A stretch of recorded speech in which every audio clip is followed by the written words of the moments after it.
Tous les candidats à la présidentielle sont pour l'égalité homme-femme en théorie, mais concrètement dans les propositions, on sait pas trop comment ça se passe. Je me suis motivée et je suis allée leur poser quelques questions.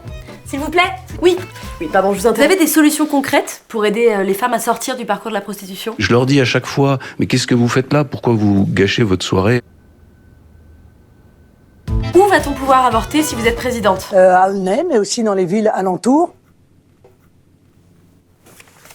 Comment allez-vous mettre en place vos mesures pour les droits des femmes? À travers la salade de quinoa. Ok. Les femmes à travail égal gagnent 12% de moins que les hommes. Comment vous expliquez ça? La fonte des glaces va beaucoup plus vite que ce qui était prévu. Avant, on faisait du poireau, maintenant on fait du chou-fleur. Ok. Est-ce que vous savez changer une couche de bébé? Ouais, je peux pas le faire ici parce que j'ai pas le temps. Vous êtes élu. C'est quoi votre première mesure pour les droits des femmes? Je pars en vacances avec ma femme parce que je l'aime, parce que ma famille est importante et parce que c'est le socle de ma vie. Comment est-ce qu'on peut faire pour éviter les grossesses non désirées? En se retirant beaucoup, D'accord, donc vous préconisez une méthode à l'ancienne. ou en étant moins, en intervenant moins, ou en intervenant de façon plus clandestine ou plus discrète. Vous parlez des préliminaires. Vu votre réaction à la suite du viol de Théo, si une femme se fait violer et qu'elle vient vous voir, vous lui dites quoi? Non, ça n'est pas vrai, ça n'est pas vrai. Ok, c'est...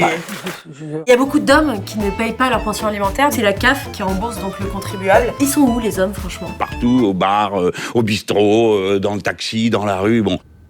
Les hommes sont au bistrot? Des milliers, je peux dire des dizaines de milliers de gens venant des villages, des tribus, des usines. Il n'y a pas de structure aujourd'hui pour accueillir les femmes de moins de 25 ans qui sont victimes de violences conjugales. S'il y a une femme de 24 ans qui se fait tabasser par son mec, elle va où? Il faudra qu'elle rentre en Allemagne.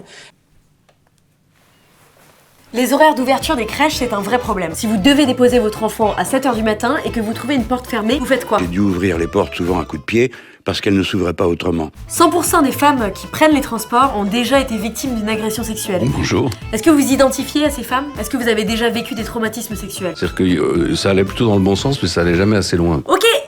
On a compris, pas plus de détails. Merci beaucoup.